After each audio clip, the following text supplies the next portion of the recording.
প্রথমে কড়াইতে তেল দিয়ে তার মধ্যে আগে থেকে পটল নুন হলুদ মাখিয়ে রাখা সেটা ভালো করে ভেজে নিতে হবে। আগে বেগুন ভাজা করেছিলাম, যার জন্য কড়াইটা একটু কালো কালো লাগছে। তারপরে ভালো করে পটলটা লাল লাল করে ভেজে বাটির মধ্যে তুলে রাখতে হবে।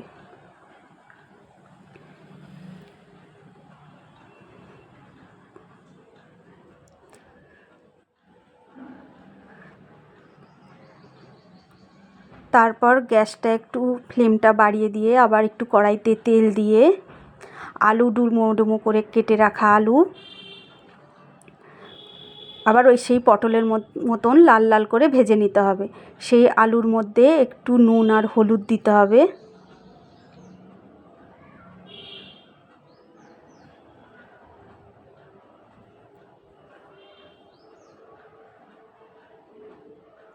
দিয়ে লাল লাল করে ভেজে সেই পটলের সাথে তুলে রাখতে হবে।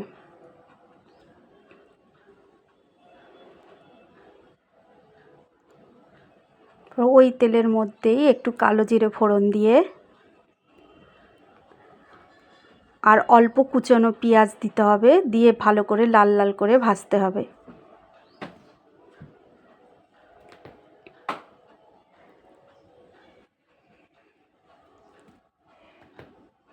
একটু হালকা লাল আর কি, লালচে একটু কালার ধরলেই তার মধ্যে হলুদ আর জিরে গুঁড়ো, একটু নুন আর একটু চিনি দিতে হবে।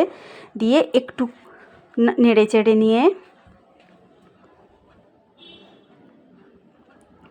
তার মধ্যে একটু লাল লঙ্কার গুঁড়ো দিয়ে রঙটা যাতে হয়, তারপর পোস্ত যেটা বেটে রেখেছিলাম ওই পোস্তর মধ্যে পেঁয়াজ কাঁচা লঙ্কা আর রসুন দিয়ে একটু বেটে রেখেছিলাম আর ওই পোস্ত বাটি ধোয়া জলটাও দিয়ে দিলাম। দিয়ে ভালো করে ওই মশলাটা কষিয়ে নিতে হবে।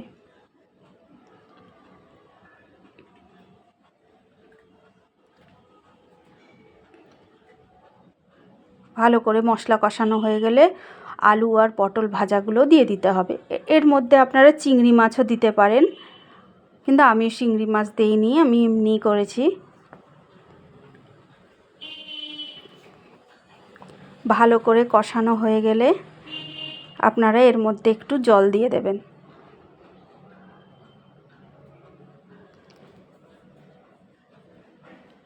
বেশি জল না, গা মাখা জল দিতে হবে। এটা 5 মিনিট মতন ফোটাতে হবে হালকা আছে। আমার মনে হচ্ছে একটু নুন কম, তাই একটু নুন দিয়ে দিলাম আর 2টো চেরা কাঁচা লঙ্কা, যাতে একটু গন্ধটা ভালো লাগে। এটা আবার ঢাকা দিয়ে 2 মিনিট মতো ফোটাতে হবে, তার সাথে একটু কাঁচা সর্ষের তেল, যাতে গন্ধটা ভালো হয়। ব্যাস রেডি। এবার আপনারা ভাত রুটি পরোটা সব কিছুর সাথে খেতে পারবেন।